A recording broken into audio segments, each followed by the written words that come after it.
Green Bay is a small town, only 100,000 people. Those 100,000 people may be different in many ways, but there's one thing that brings them all together: the Green Bay Packers. In Tiletown, the blue-collar city only knows hard work, tailgating, championships, but more importantly, they know family.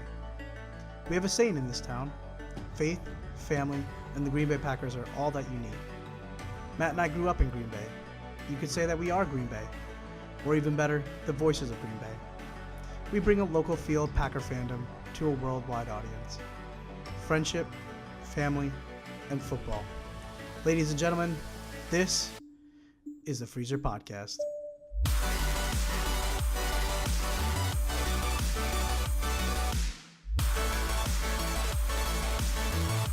We are back. This is the Freezer Podcast. I'm Sanjay. And I'm Matt.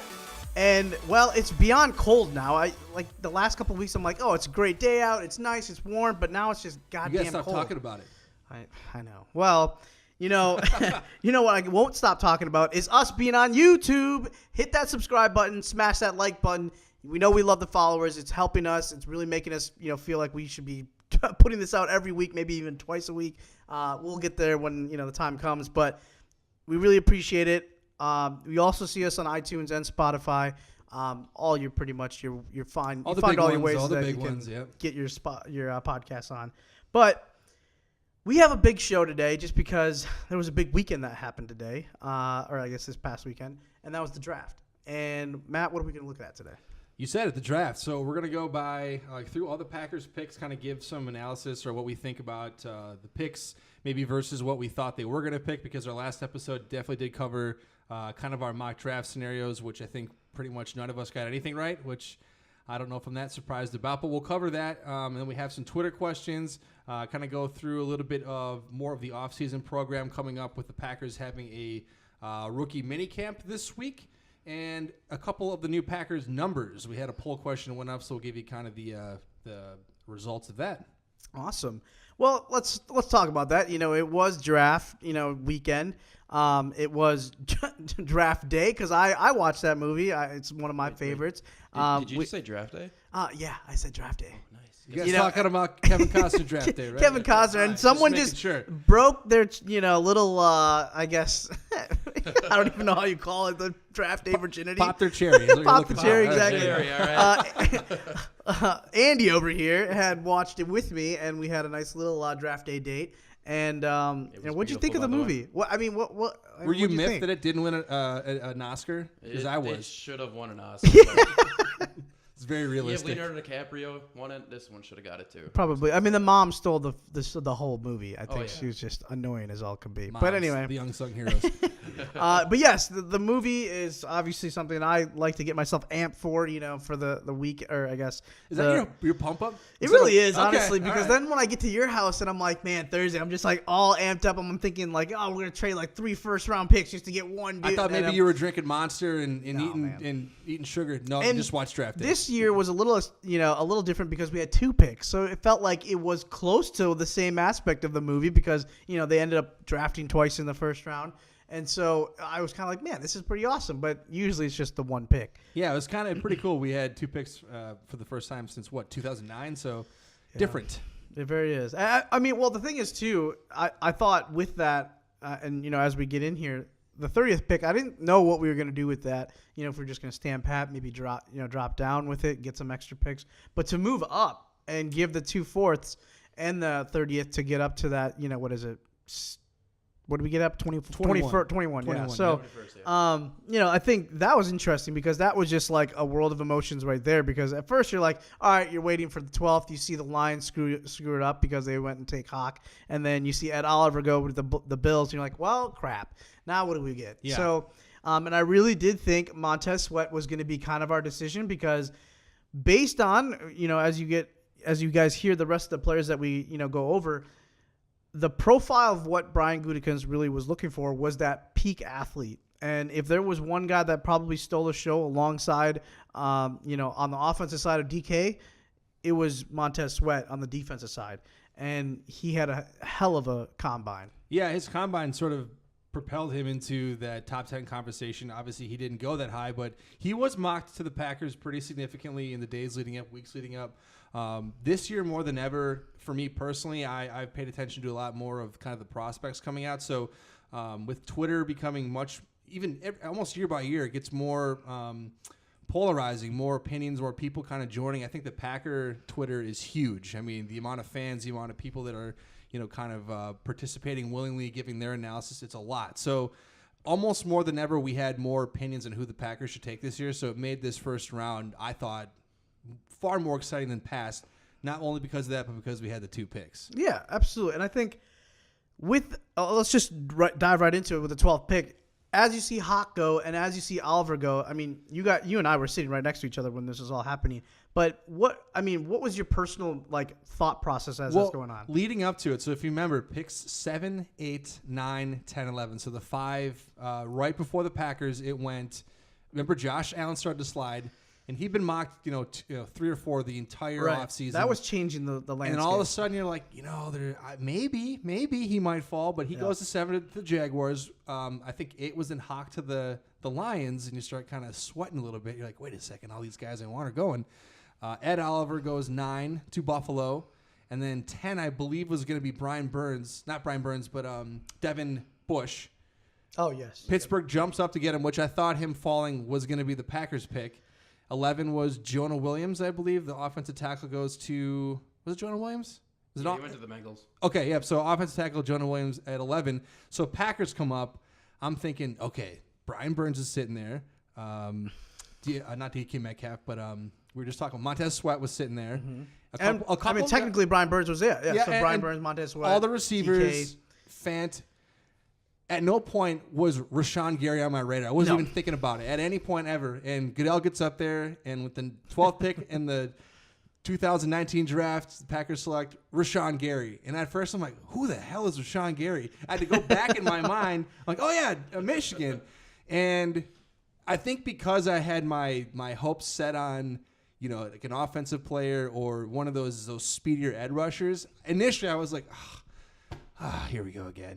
Just someone I didn't think was coming. Well, that's the thing. Was what I reacted. Here's the one thing, Packer fans. You make these mocks, and even if you're just Packer fans and you just don't care, you just kind of figure out what the roster is when it gets to the season, fine. But if you're the junkies like we are and we do these mocks and you really you dive into these players that you're kind of scouting since that combine, you're like, okay, this could really fall our way. But then it's just a complete curveball, and I feel like that's pretty cool in a way that Gutekunst can absolutely do that to an entire fan base. In 2 years, because technically we didn't know about Jair Alexander either. Right. We were like, okay, that really didn't fit the bill of what we were going to go for. Derwin James was falling, Tremaine Edmonds was falling, guys like that I thought was, the needs that we could have probably used that. So 2 years in a row now, we've kind of done stuff that just is crazy, and it's refreshing knowing that, okay, obviously in Goot we trust, right? Of course. I think, no matter what, I'm going to always do mock drafts. I feel like it's just it passes the time. It passes the time, exactly right. So is what it is. But I was lucky to get one player on my mock be picked, and that was the tight end. But Chase, yeah. Rashawn Gary, let's talk about him a little bit. It's an interesting pick because it's a freak athlete that ended up being the highest recruit out of high school. Yes. Went to Michigan and was basically put on this pedestal of this guy that's like the next coming, right? Like he almost had the LeBron treatment. 5-star recruit out of high school, right? Going to Jim Harbaugh's, school. A lot of hype goes on there. They're known for their defense. So, yeah, I think it was a perfect fit for him initially. And although I think that maybe Packer Nation, you and I, were next to each other, were kind of disappointed. The more I read about it, the more I kind of delved into him, which admittedly I didn't know as much.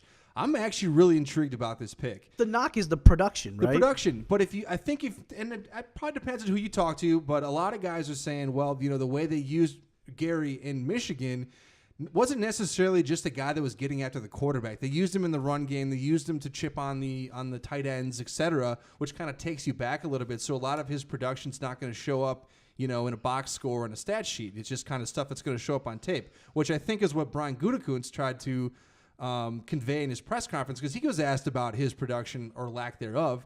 And he said, that's just people not doing their homework. If you watch the tape and you take a deep dive into this, you see this guy has an impact in every play. And maybe it's not a sack or a tackle, but he's maybe pushing the tackle back, or, getting the tight end off his line, or, holding a block so the run game can't go. So the way I look at it is Mike Pettin needs guys like this. And I'm convinced that part of the reason he came back was he had a conversation with Gutekunst and LaFleur and said, I'm back, but you guys need to film up my roster a little bit with this defense. I can't come into next season with what we had. So you see the two Smiths sign, Amos, and then get Rashawn Gary, who they can kind of use as a Swiss Army knife, if you will. Move him around the line, find spots that he's going to get one-on-one matchups, and let him loose. Absolutely. And I think with that pick, it just makes you also take a step back, too, and know that he doesn't need to be the guy right away. No, he doesn't. And even if he gives you – I know a lot of people were knocking him because he was the Nick Perry comparable. And Nick Perry was that freak athlete that you're just like, man, look at the biceps, look at the thighs. Look, yes. This guy's a monster. He's going to clog up everything. And you know what? His rookie year, he actually did ball out. And then, obviously injuries, plagued his career. But the problem is I will still make that Nick Perry pick year in and year in and year out if I'm knowing that I'm getting that athlete that was when he was presented, healthy, he was a productive, but that Absolutely. was his problem. He couldn't. And that's the same thing I feel about Gary. And the pressure's off. You have the Smiths that you just paid buku bucks to, Yep. and you have you still have Daniels, you still have Clark, you still have Dean Lowry that's a transcending player, and you have Montravius Adams who's also kind of getting up there, and Lancaster too. Yeah. So you have people there that already have experience. And you don't need to put that pressure. I know he's probably going to start in the outside linebacker room, so that doesn't really affect the D-line. But you have guys that can have the ability to get to the quarterback already there. And you already have Fackrell, too. Exactly. You can't forget about Fackrell. I believe, Andy, you can help me out here. Do we still have Reggie Gilbert, or is he not on the roster this year? I believe he's off. He's off the roster? They just let him out? Okay, so, there's still potential, and and I'm forgetting even Kendall Donnerson too. I mean, I believe he's still technically on the practice squad. So we'll see what happens with these picks.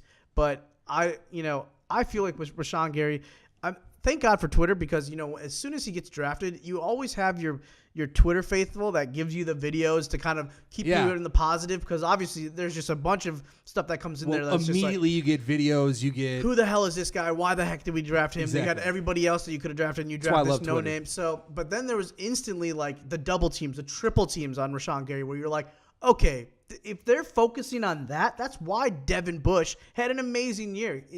It was guys getting doubled on the line that allowed him to just go through all these little holes and then get a lot of tackles. I mean, that's how it kind of works in the entire defense. But it's that ability to create havoc that gives you an edge on the defense, and that just it's one more guy that you have to worry about. Sending bodies at the offensive front is huge. I mean, if you can keep guys fresh and have them rotating out, and you're 3, 4, 5, 6 guys deep there, it's relentless for a tired offensive line. You know what I mean? So I think that he's going to be. Like you said, he doesn't have to be the guy right away. He does not have all the pressure to come in and just be 15 sacks right away. They have other guys that can do that. He can find his niche. They can kind of bring him along. I don't want to say slowly. You were picked 12, so you're going to be expected to play. But you don't have to come in and just go, man, the whole defense hinges on what you're going to do. It's not going to initially, which will allow him time to kind of find his place and for the Packers to be creative with him. Right. And I think, with pick 12, it's one of those picks that I think the biggest thing I saw, at least on Twitter, was how often are you going to get the 12th pick? You hope from here on forward you're picking in the bottom 20. You hope you never you're have it, right? picking in the 30s, hopefully, right? And I understand that aspect too, because I'm like, you know what, you're right. Could we have gotten a blue chip player, as they always say, in that top 10/top 15 area? But you know what? I was also thinking too, as soon as Oliver left and Hawkinson and even Jonah Williams, I was kind of like, do you really see any blue chip players? No. I think Montez Sweat, his draft stock fell a little bit because of the report, heart condition, which obviously some teams graded him as a cleared medical grade, but then some still had him as like, a caution, which obviously that's probably why he fell all the way to Washington. But Brian Burns, very unknown commodity, had a very he had a coming out year at Florida State, Yeah, but he he did. wasn't anything consistent, right? So there's that. You were like, okay, do I really want to put the 12th pick in that investment? I think other than those two guys, there wasn't really then a clear-cut guy. Had Oliver or, Hawk or somebody fallen to 12, I think then you're like, yeah, you really had a dilemma there. But I think for the Packers, you may have argued that if they had picked 8 or 7 or 8, they were still going to pick Rashawn Gary. I mean, Goot kind of alluded to that we've been locked on this dude since like February, since the Senior Bowl.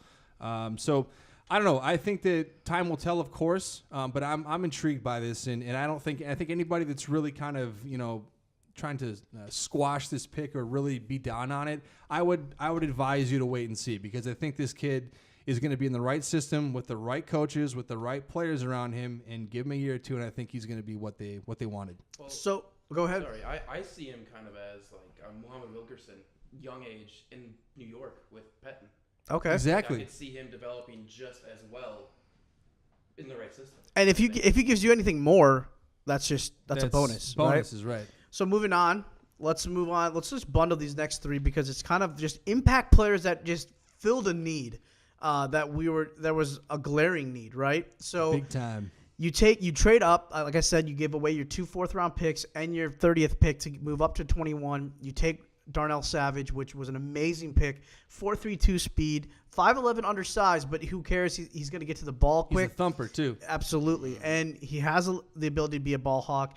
And you pair him up with Amos, who's another smash, and you got Smash and Savage now.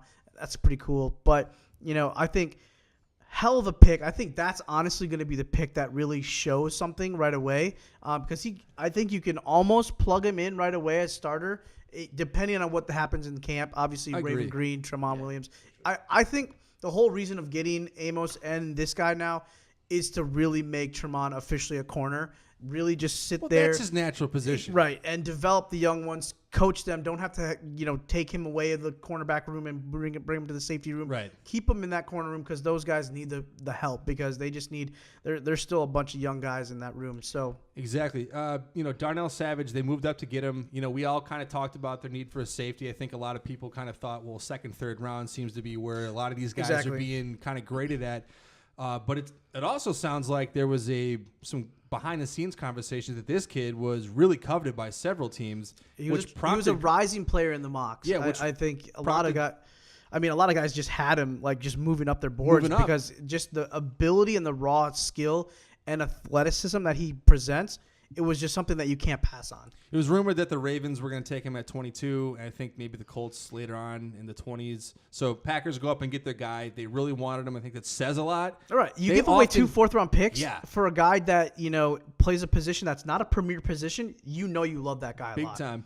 And signing Adrian Amos was awesome, but then we all knew, okay, well, who are you going to pair with this guy? Because he's a guy that likes to play down in the box. He's a run support, much more of a hitter. So you needed to have a guy that has some range, some speed, some ball skills. And I don't think you could have done a better job, honestly, in the draft, than they did with Savage. So it sounds like they're going to plug him in immediately, and he's going to start day one, and he's going to be good to go. We'll see. With that next pick, it comes to 44. We have offensive line need. I really thought with some of the tackles that were available, I thought, man, Jawan Taylor looks interesting. Dalton Reiser just got picked right before us. That kind of hurt. But, I was like, offensive line seems like that's more of a need, more so than the wide receiver or the tight end pick. I thought, I'm sure a lot of people were thinking Irv Smith there, but he didn't really, grade well as an athlete on his RAS score. So obviously that wasn't something that they were high on because they wanted to get guys with that high RAS score, with that spark score. And so you take Elton Jenkins with the pick, and it reminds me of what's the guy's name in New York that they took that guard, Hernandez, I think it is. It could be someone else, but it was that pick that you just get that mauler inside. The guy's a freak tall. I mean, he's huge. For a center to be 6'4", 6'4", he towers over like your smaller defensive tackles or your nose tackles. And I saw a thing on Twitter too. He gave up 1 sack in 2 seasons. Yeah, he's instantly right there. That's all I want to hear because for how many times you've seen Rodgers just get hurried or just have to go to his knees right away, that is instantly to me something that I'm looking forward to. If it's not this year, for sure 2020. I have to admit, initially, I didn't like the pick. Not because I didn't like the player or the prospect of the player. I wanted them to snag one of those offensive weapons. I agree. Because it's just like, at what point are you finally going to get someone in here that has more upside than a fifth, sixth, seventh rounder? I have no problems with MVS, EQ, and Jamon Moore. I think that 1, 2, or all 3 of them could end up being a player. But as you heard last week, I really, truly think that they need to add a couple of offensive pieces. I mean, they eventually did in the draft in the 3rd round. But this pick right here, they had A.J. Brown was available, Paris Campbell was available, DK Metcalf was available. I think a couple other of those receivers were sitting there. I mean, Andy, what? I know you were kind of a DK guy, maybe, but to see DK go in the 30th, end of the second, right? So 30. I mean, well, I guess that's 64 or whatever it may be. You know, to see him go there. I mean, did you see that drop? That drop from him, I honestly didn't. Like, his skills, I thought he performed very well at the combine, except for the cone drill, Right. which is a bigger drill for receivers. But I think his hands and body size would have been. The neck issue had to have been the thing. I mean, if you're an organization and you want to have a freak athlete like him, you're putting him on your team. But if you know that there's something like, you know, Achilles, you know, like in Greek times, and you know his heel is going to be the one thing you can go after, you're not going to take the guy, right? No, so I think not. the same thing with his neck. I think maybe there was something just that they didn't want to take. Obviously, with the, you know, the news about Doug Baldwin and maybe him leaving the NFL, you know, probably made them want to pick that or make that pick. But we take offensive line. I think that still helps Rodgers because you know what? He needs the protection. Yeah. And, you know, now that causes some, you know, some shakeups in the O-line room, which, you know, breaking news, I guess, if you already don't know, Nico Siragusa has been cut from the Green Bay Packers, which I had him really high as a guy that would battle it out for a guard position. I thought maybe the one odd man out would have been Lane Taylor, actually. But maybe that means they really want to focus Billy Turner as your incumbent right tackle if Bulaga goes down, or if Bulaga, you know, gets traded or cut, maybe, you know, he could be a cut casualty maybe at the end of camp. Who knows?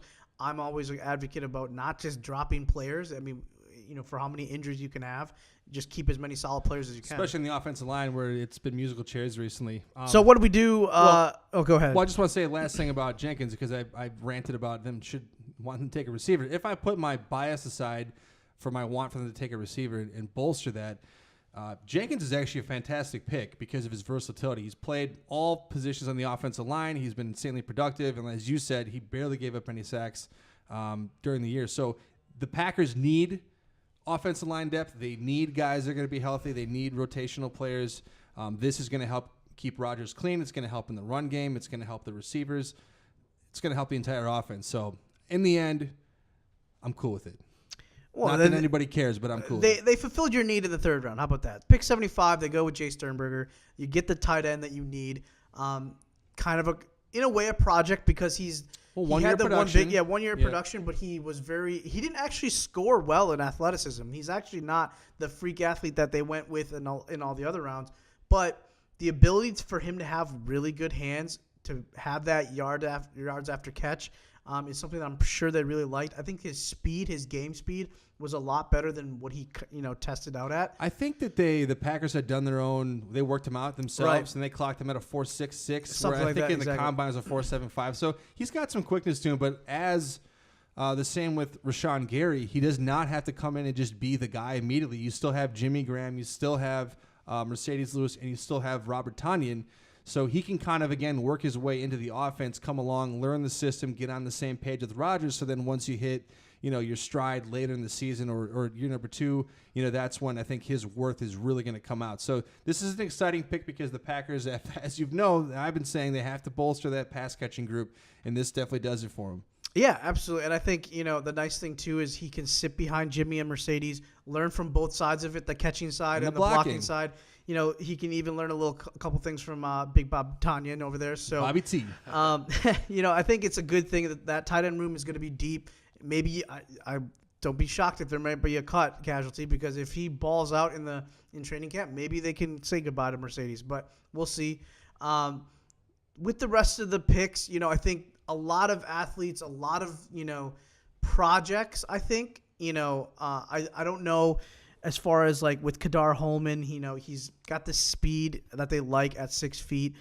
He's a grinder. He's a guy that's kind of had the upward battle all his way, and he's had to really earn his way into the NFL. So he's sort of taken the long road, which you like a guy like that, right? You want somebody who's works never at a bakery, works at a Dunkin' Donuts. They don't take it for granted, man. They're here to show what Absolutely. they got. That's what he's done. Kingsley Kiki and also Dexter Williams. I mean, I'm high on Dexter Williams. The guy looks he looks swole. He looks like he's like an AP kind of guy. He would have been a 3rd round, 4th round Absolutely, pick. without the suspension. Without the suspension. So when we come back from the Freezer Podcast, we'll just finish up with the draft talk, but then we have a lot of questions to get through with Twitter, and we'll talk a little bit about the incoming rookie class and what's to come in the weekend. Hey, what's up, guys? This is Sanjay from the Freezer Podcast. Now that we've snapped our way out of Endgame, what do we watch next? Well, I'm going to watch Dark Phoenix. But before that, I got to catch up on all my X-Men stuff. To follow all their stories and get all the latest memorabilia, check out Powers Comics at 2180 Southbridge Road. Go and say hi to Dave and Kelly and tell them Matt and Sanjay sent you. All right, welcome back. This is the Freezer Podcast. I'm Sanjay, that's Matt. Like we always say, subscribe to us on the YouTube channel. It really makes us feel good inside when we get another subscriber. You can smash that like button. You can hit that little bell right down there. That will tell you when we drop an episode each week. Don't worry, we won't be annoying about it. We're also on iTunes and Spotify if you want to listen to us on a nice road trip to work or road trip to wherever you're going. Road trip to work. So we were just talking about the 2019 rookie class of the Green Bay Packers. There was one guy that we forgot to mention, but Ty Summers, converted quarterback into middle linebacker out of TCU, plays that inside. 4.5 speed. I mean, if we, haven't really talked about it enough, it's athlete. Mm-hmm. Another athlete on the defense. When I see Kiki, Kingsley Kiki, I see Kadar Holman, I see Ty Summers, I think instantly I think special teams. Well, for sure special teams, which finally is going to get an upgrade because they got rid of Ron Zook. that in itself is the upgrade. Goodness. But a big theme with this draft is athletes. I mean, of course they're athletes, but guys that are really gifted, guys that have better measurables that you wouldn't find fit in a particular mode. I think the Packers have for a while gotten a rut with guys that weren't as fast, and the league has gotten fast. That's what it's all about. It's quickness and youth, and that's what they've added here this past weekend with the draft. I want to go back for 1 second with Dexter Williams because I do think that he may end up, out of all the guys here, end up being a huge star because if you think about it, Aaron Jones, has shown so many flashes, and if you assume he's going to be healthy, I think he can be a star. Jamal Williams, you never really know. Could change of pace. He's a solid guy, right? He's good to have in your team. But Dexter Williams, I really think that he would have been a much higher draft pick, and I think he's in a position where he can kind of sneakily get on and get in a rotation and make his impact felt. I think that that's a guy that they stole there in the 6th round, and it's going to pay dividends. He has natural running ability. When you watch his clips, it just looks like, it looks, and dare I say it, but it looks like sweetness. Honestly, the cuts he makes, it looks good. He's a one-cut runner. Exactly. He goes. And, if you can create the holes for him, if the scheme can create for all these players, if it's Jace or if it's Devontae or if it's EQ, whoever it may be, and the boys that are running the ball, lanes will be open. And I think I told you in text, I said I might be buying myself a 22 jersey because I think he's going to make the 42, and B, I think, I never want anybody getting hurt, but I feel like Aaron Jones, if he cannot stay healthy, which it seems like his body, he can't. So that's where one thing, if he can pass block, that's the big thing too. That's where Jamal Williams has a job because he can pass block. So I really do like this class. I think it's an interesting, look at really what Brian Gutekunst wants to kind of create as his roster, puts his stamp on it. And, now that he's working with a new head coach in Matt LaFleur, and he's really working with Mike Pettin as well, they're really creating something that if it doesn't work out in 2019, let's just say we make a pretty solid run in the division. Maybe we don't win it. Maybe we do. Maybe knocked out of the first round playoffs. That's obviously still great to make it back in the playoffs again. It's progress. But, I'm not expecting, a Super Bowl out of this. But, track record says a first-time head coach doesn't win it. But I think there's so much to look forward to into 2020 as well, where these guys right here, these 7 players can, mature, learn the NFL, learn the nuances of the game, and learn these guys, system, to the level where they can feel comfortable next year, and they don't have to worry about the rookie camps, getting adjusted to Lambeau, getting adjusted to the cold weather. They just know it. They're there now. And that's what you kind of expect with year 2 guys like our rookies, our wide receivers, and, and all of our other guys. But with that being said, rookie camp this weekend. Well, yeah, rookie camp's coming up this coming weekend, so all the rookies are going to report. I wanted some parting words here on the draft before I touch on that. I wanted to say that if you look at this defense 2 years ago and look at the roster now, I mean, it is completely flipped. This team has clearly made the choice that they are done asking Aaron Rodgers to score 30 points to be competitive in a loss. They are going to try to win games by holding teams to under 20 points, finally. I think it's a complete revision of what they've done. I mean, they've gutted that defensive unit. That's all you asked for. Done. You were always wondering if you could just give us 17 points or 20 points or less. We have a chance in every single game because at least I know Rodgers can put up 21 by himself. Well, the Packers would have won another Super Bowl or two if they had solid defenses. Absolutely. So I think if you're going to have success with late career Aaron Rodgers, it's not going to be asking him to throw 5 touchdowns, to try to keep pace. It's going to be playing good defense and allowing him, maximum possessions to score points. And that's what they've done. That is what they've committed to. And I think they have the right coach here in Mike Pettin to get him there. So that's all I want to say on that. Now, for the camp, basically what's going to happen this weekend is all the rookies are going to show up. They'll have some time in front of the cameras. They'll get their pictures taken, get measured for their equipment. All the undrafted free agents will show up as well. And then the coaches are going to put them to work. So it's going to be the coaches' first on-field. Yeah, they'll give them the playbook, and they'll get into the playbook. I'm sure they'll, kind of try to catch them up a little bit because the Packers have had their off-season workout program going, as well as already one voluntary minicamp under their belts, which I think they had almost 100%. It was 100%, yeah. So they'll try to catch those guys up, so that way once the rest of the team reports later in May, they're in a spot to kind of, insert themselves in. So it's an exciting time because it's going to be their first time meeting with the Green Bay media. So if you're, a junkie like us, I look forward to those initial press conferences because they're so full of energy and excited to be here and, kind of, reflecting on how they got to this point. So it's really kind of a cool time as a fan to sort of, get to know these guys. Absolutely. And I think that's, as a publicly owned team, your fans are always going to be pretty much 24/7 looking at what's going on with, their team here at 1265. So with that being said, we have some Twitter questions today. We got 4 of them today. 4 of them. Okay, Yeah. wow. All right, Keep it good. coming, That means that we everybody. have followers, we have Twitter people, we're reaching people, right? Yeah, we are. We're reaching people in their Packer hearts. Andrew, what do we got today? So the first one will be, with the Packers focusing on defense in the draft as well as free agency, what are the expectations for the defense this year? And if they do not meet those expectations, who do you blame, Goody or Pettin? Wow. Well, considering what I just said, that they've completely changed the defense around, I have to think minimally they got to be looking at this defense needs to be a top 10 defense.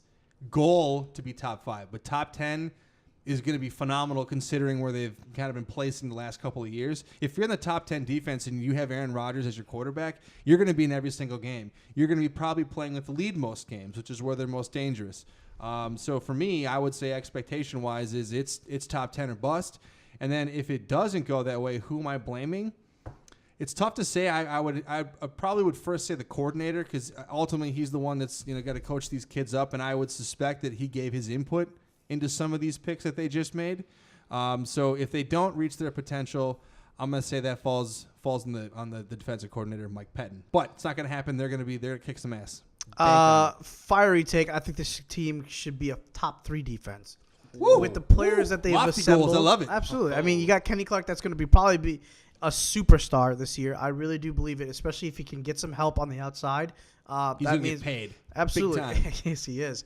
And so I think if there's someone to blame, actually, I'm going to take a different answer here, and I'm going to say the position coaches. Okay. Because I think the plan has been set, the scheme has been set, the plan has been coached to those coaches, and if they're not figuring that out inside their own rooms, something's going wrong, because in the end, I think Pettine overlooks it, at the top, and I think he will be in there every single play on the field and understanding what's going wrong. But if an entire group is not figuring it out, that means someone in that room is not coaching it correctly. So I'm going to go with them. They have the pieces now, so it's time to put up or shut up. All right, so next one, just so you know, that was from Adam S. My Thank brother. you, Adam. Appreciate it. So the second one is from Tara S., my mother. Hey, Mom. So she says, should the Packers have gone QB with one of the draft picks this year? Not early. I wasn't a fan. There's a lot of Drew Lock rumors there in round 1 or 2. I'm of the mindset that you've committed to Aaron Rodgers for the next 4 to 5 years with a lot of money, and there's really no reason at this point to sort of put a quarterback behind him unless, if he comes out and regresses further this year, maybe you do. I would have been fine if they took one in the 5th or 6th round as a developmental piece.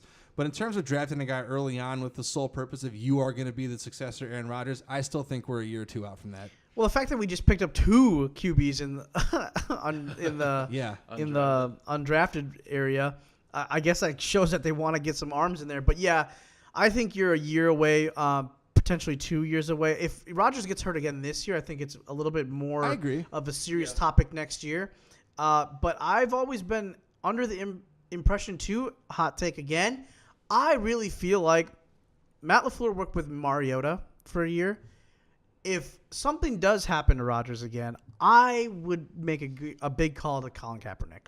I really would, because he ran the same kind of plays with a quarterback that can move, and I really do feel like you don't have that with DeShone Kizer. I've seen it. It doesn't make any sense. I don't care if you have Mike McCarthy coaching you or if you have Matt LaFleur. I don't see it. I really don't. Don't you think a guy who hasn't thrown a pass in the league? Yeah, no, he doesn't. Years? No, exactly. I'm not expecting him to go, win you a championship, but I feel like he'll give you a little bit more than what, DeShone Kizer gave us in opening night. What about Timmy Boyle, man? He's got alarm. DeShone Kizer had more points for the other team than he did us.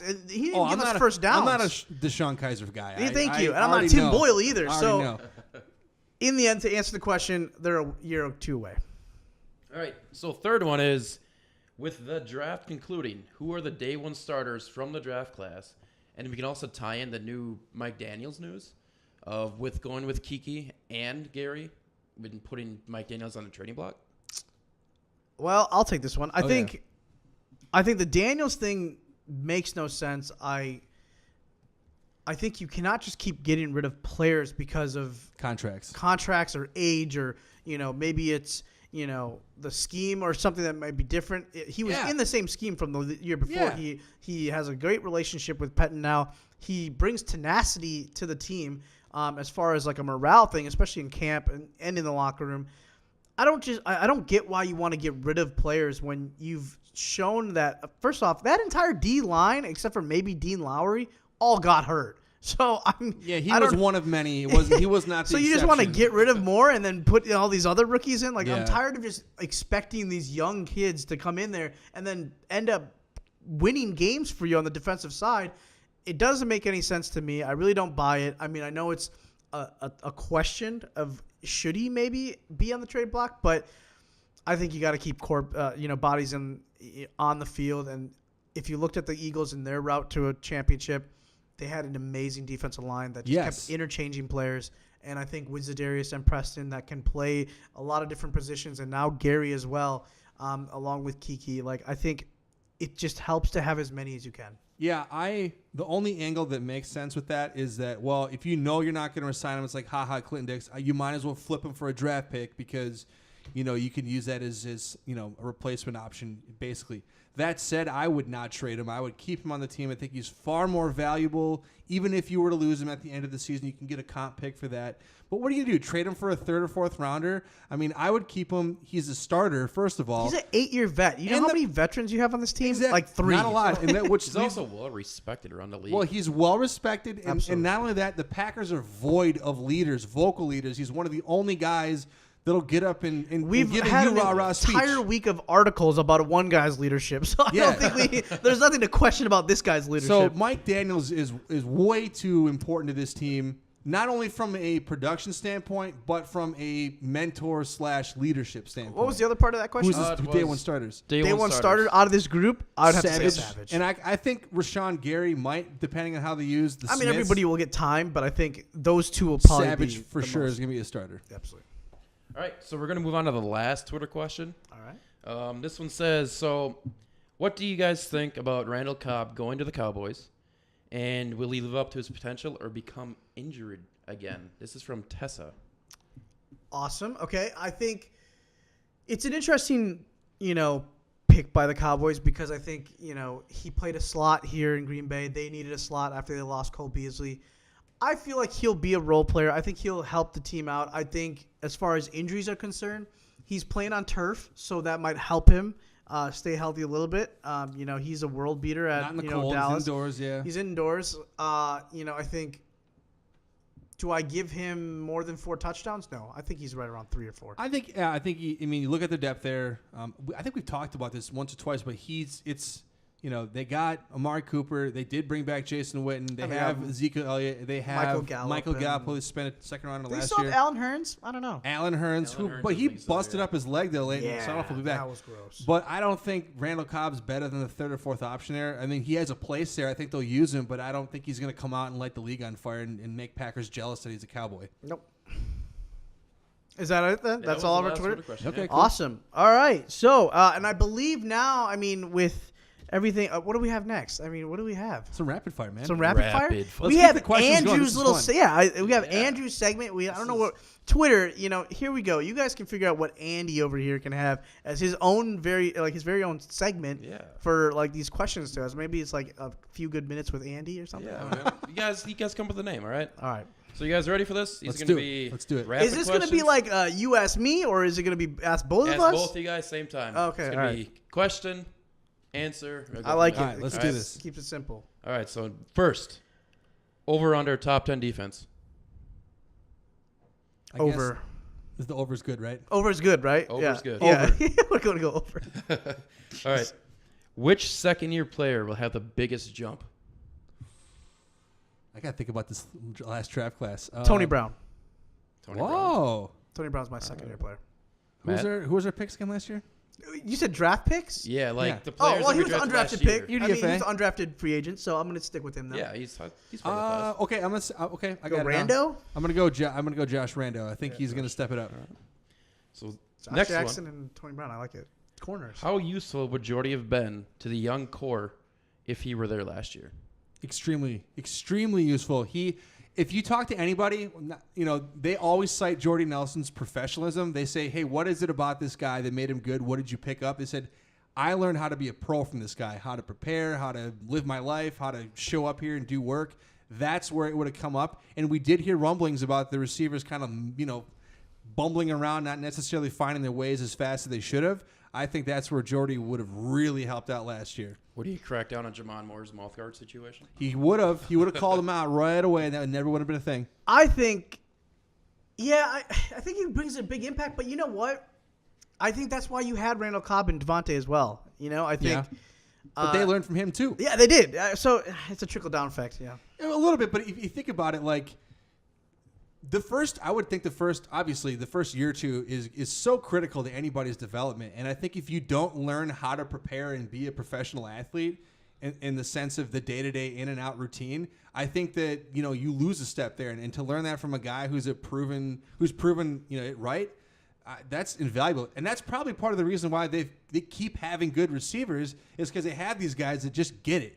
And now it's Devontae and a bunch of young guys. So I'm interested to see if that can continue on. They all work out with each other. You don't even need them on the team. You could just go to California quick and be like, hey, let's go to Devontae's house and go run some routes. Well, and you can better bring a notepad and write it down Yeah, there. exactly. Just get a film crew and then just film them, I just remember All right. this is rapid fire, not. There was nothing rapid about that That was one. nothing rapid. Sorry. All right, so number Ruining 4. your moment. Who won in the Saints-Packers trade now with the Saints pick turning to Darnell Savage? And they still have Packers. Davenport. Yeah. You get 2 for 1, right? So it's obviously Packers. We got Yeah. a free pick, and We still got a guy. But in the event, Jair. though, we did technically have to give up 3 picks to get the one guy, right? So technically we lost because we had to move up. Yeah, but we and never then- would have had the opportunity to move up had we not had that So pick. technically we gave up 2 for the 1 pick that they gave up. Really, we swapped a pick. This is not real. Brain This tease. the Packers won it. The Packers won it. Next. All right, so we next won. one. We won. Should the Packers have given any, or they should they have given away Clay's number 52 so soon? What was his quote? What was his quote? The body's The not body's even cold. cold yet? The body's Yeah. still warm. No, the body's still warm. Yeah, dude. Like, you know what, dude? You chose to go to LA. Just. I don't have a problem with it. You only have so many numbers on the team. That's what and I the said. Packers Yeah. have like 6 or 7 I'm numbers pretty retired. sure Rashawn Gary would have kept 3 if he could have. Okay, he would have kept his college number if he could have. It's like, so. look, they have 87s already occupied Yeah, by I'm- Jay, so it's a non-factor. 5 minus 2 equals 3. If people are mad about that, There we go. There it is. There's something to be mad about. That's just all. There's Quick math, subtraction. all right. Yeah. Good job there. Thank you. So number 6 is, what is your most anticipated game this upcoming season? Oh man. Ooh, It was originally Kansas City, but you know what? Now they're going to lose Tyreek Hill. So like, what do they have? I'm out there? going week number 1 right away. It's Packers at Bears, Soldier Field, first game of the year. Everyone's going to be watching. It's Matt LaFleur's first game. It's the defense's first game. The new look with the revamped roster. I am so psyched for that game, and it could set the tone for the whole I don't season. want to pick the same thing as you, so Well, I'm gonna pick go. something I'm gonna go different. Cowboys. I'm gonna go Cowboys? Dallas Why? Cowboys in Dallas. It's our second Lambeau. You know, I think Our house. can we maintain that success there in Dallas with a new head coach? Because maybe Mike McCarthy was just the God over in Dallas. So Rodgers, vacation home, Dallas. All right. Yeah. Okay. Yeah. Vacation home. Exactly. So Yeah, there you go. last rapid fire question here. Who on the Packers will be the Arya Stark and help bring the Packers to victory this year? oh man, I love the That's Game that of question. Thrones. Brilliant. And what was the last part again? And bring the Packers to victory this year. Oh, man. So basically, How do you who's the rapid fire MVP? this? I got to think about this one. You know what? I'm gonna say here's how it's gonna go down. I'm gonna say Jair Alexander interception to close out the game on a 4th down situation to win the Super Bowl. If you said to win Just what? Bring us to victory. Just period. Like, have a good year to go to the let's say the NFC North to win the NFC North. Oh, to win NFC North? Yeah. I'll still stick with that. Yeah, Stick because with if you're Jair playing against the picked to win the Bears game. or I guess the The Lions week 17, and you need 50 in a row. Yeah, we play the Lions way too much. that's bad. I'm going with Jamon Moore. He's going to – hold on. Mouth guard. Hold on. Someone mute his mic. Late season, right? Do you remember one? The guy hasn't caught a pass. Yeah, well, Oh, you he's may going to caught catch. one. He got an outrun for He'll 10 get yards. there. He's working his tail off. Okay. And no one's going to see it coming, just like nobody saw Arya Stark coming, sticking the night kick. So That okay, yeah. He's No gonna one's seen it coming. sneak Then up. that's Tony Brown, not guy that couldn't even make it on the field. well, when this comes true, I'm going to come find you and laugh at you. Arya's been a character all entire season of What Game was, of your, Thrones. what was your answer? Jair Alexander, someone who actually. He's put the same amount of time on the team, guy. So if you want an 8-year player, fine. Mike Daniels. 8 years of Game of Thrones, 8 years of the Packers. Mike Daniels is going to Mike get the Daniels, huge 8 years sack. better That's than going to be that. a strip sack, and Jair is going to pick it up. All right, I Finish can't it, argue right. that. I'll take that. So that was the last question. This is a new Awesome. segment. Cool, You thank you guys for that.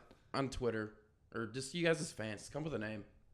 Yep. Yeah, absolutely. Yeah, come up with a name. It's Andy's little segment over here. I've thought about Toy Story Andy's segment, but I didn't We had a long voicemail from that one.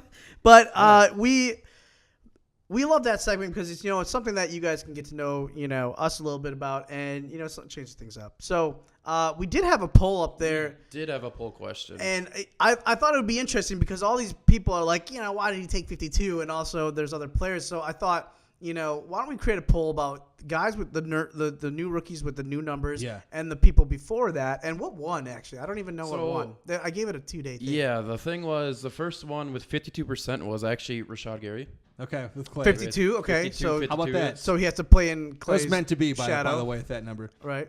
Second place was at 36% with Sternberger. Okay. With 87. 87. That makes sense. Yeah. Jordy. A three-way tie. Or two-way tie. What? Sorry, I can't even count.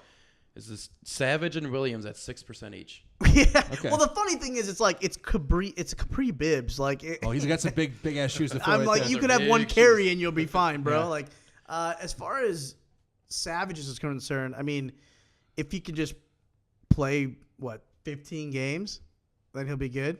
So I mean, because I don't even sound think logic. Yeah, if he plays 15 games, he's gonna be good. So I think that because Breland didn't even play that much. Yeah, But I would say I would agree with the poll. I think I voted on it, by the way. So 52% for number thank you for 52. voting. There were Yeah, 31 I'm glad you're votes looking at our total, Twitter so page. You're welcome. Keep So it up, everybody. Well, Clay Matthews is the leading sack total getter in the history of the Packers, so that's some pretty big shoes to fill. I mean, Jordy Nelson was maybe one of the most personally liked players ever in Green Bay. So Stone, he's got a big shoes to live up to there. But I'm going with Rashawn.